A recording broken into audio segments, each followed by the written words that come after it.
MLC కవిత అరెస్టుతో భాజపాకు సంబంధం లేదని ఆ పార్టీ తెలంగాణ రాష్ట్ర అధ్యక్షుడు కేంద్ర మంత్రి కిషన్ రెడ్డి అన్నారు. బారాస నేత మాజీ ఎమ్మెల్యే ఆరూరి రమేష్ భాజపాలో చేరిన సందర్భంగా ఆయన మాట్లాడారు. ఎమ్మెల్సీ కవిత పీఏలు బినామీలు అప్రూవర్గా మారి మద్యం కుంభకోణం కేసులో వివరాలు ఇస్తున్నారని చెప్పారు.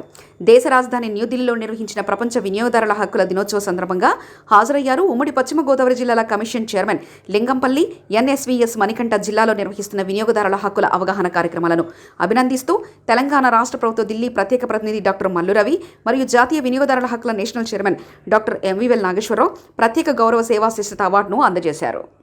తెలంగాణ ప్రజలకు మేలు చేయడం కోసం వెళ్ళారా? వెళ్ళింది వారు, వ్యాపారం చేసింది వాళ్ళు.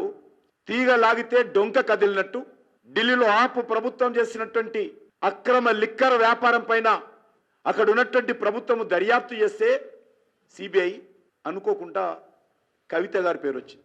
అనుకోకుండా కవిత ప్రధాన పాత్ర పోషిస్తున్నట్టుగా వార్తలు చూస్తా ఉన్నాం. దానికి భారతీయ జనతా పార్టీకి సంబంధం ఏంటని అడుగుతా ఉన్నాను. ఎవరు ఇమ్మన్నారు వారు ఢిల్లీకి? ఎవరు బీరు బ్రాండ్ వ్యాపారం ఎవరు చేయమన్నారు కవిత గారిని? ఎవరిని ఉద్ధరించడం కోసం పోయారు? తెలంగాణ ఉద్ధరించడం కోసం పోయారా? తెలంగాణ దోచుకున్నది మీ కుటుంబం సరిపోదని ఢిల్లీకి వెళ్ళారా? ఢిల్లీలో కూడా దోచుకుందామని చూస్తున్నారా?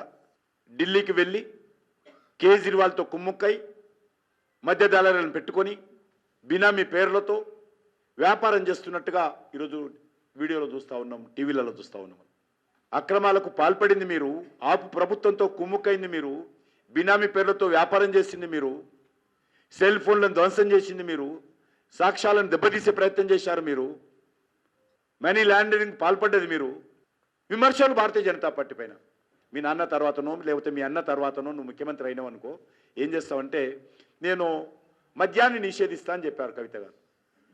మరి ఢిల్లీలో పోయి మద్యం వ్యాపారం చేసి నరేంద్ర మోడీ గారు ఒకటే నిర్ణయం తీసుకున్నారు.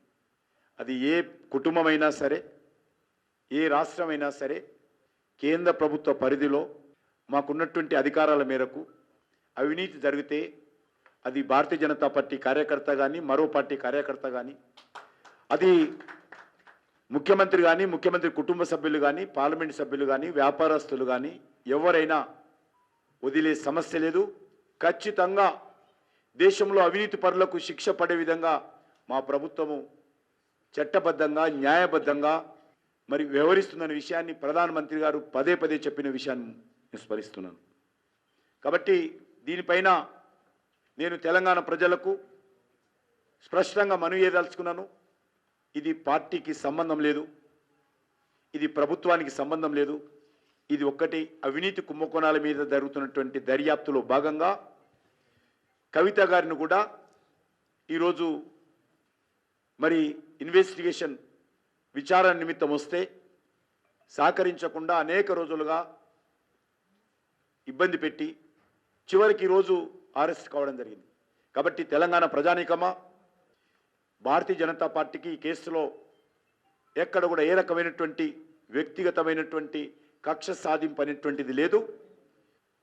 కాబట్టి దీనిపైన చట్టం తన పని చేసుకుంటుంది.